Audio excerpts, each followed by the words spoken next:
So for today's deep dive, we're on board the USS Arawyn, a ship that just got a brutal surprise delivery. A surprise is putting it lightly. Right. An alien vessel, the Aryan ship, literally tore its way into their space.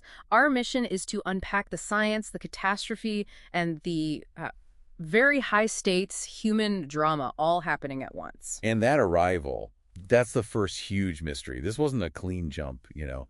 It was a violent, unexplained subspace rupture. The rupture. Yeah, and the damage on the Aryan ship, it isn't from weapons or an impact. It's consistent with just incredible internal stress. Meaning something went wrong from the inside out? Exactly. And what's left behind is the real nightmare, a section at the ship's center where sensors just die. They call it an excised void. Space itself just gone. It's a total anomaly. But the Arawyn crew, they found something, a faint, repeating harmonic echo inside all that silence. Okay, so it wasn't completely dead. Right. That little signature proves the event didn't just vanish. Something persisted long enough to leave a trace, which at least gives them a starting point. Now, what about the survivors? The Aryans themselves? They are biologically unique. I mean, their skin has these bioluminescent pulses. Oh, wow. And they're tied directly to their emotional state. It's like body language, but, biological. Which sounds fascinating for a science officer. It was.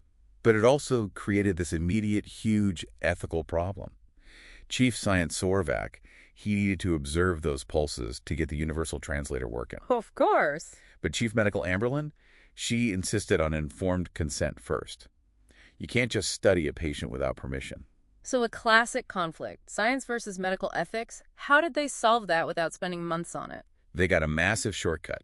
The XO, Commander Battenberg, she's telepathic. Right. She risked a mind meld. It was a huge step, but it confirmed the Aryans had latent telepathic ability themselves. And that one act, it just blew the doors open for the UT. So they got consent and a translation key all at once? Yes. The Aryans, that's what they call themselves, confirmed they were from the wrong sky, so beyond our galaxy. And they agreed to help, saying things like, you, come, we, show. Incredible. And speaking of those echoes. Yeah, this is a great little detail.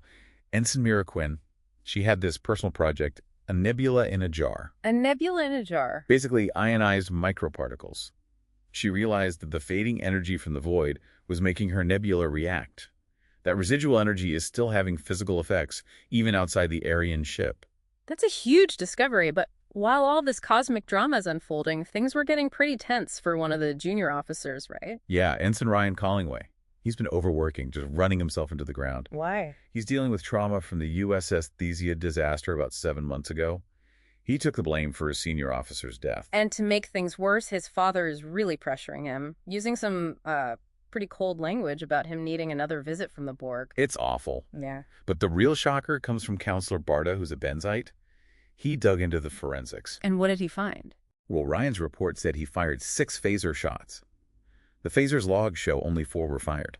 4? That's a major discrepancy. It is. And even more damning, Barta found bruising on Ryan's neck consistent with a very distinct Benzite thumbprint.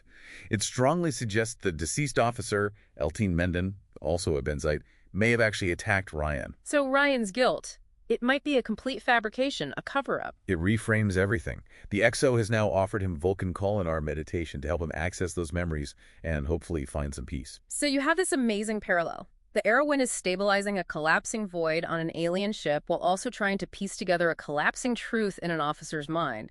And they're now proceeding with the Aryans' full permission to board. And I think what this deep dive really shows you is that knowledge is almost always veiled, whether it's a faint echo inside a void or traumatic memory locked away.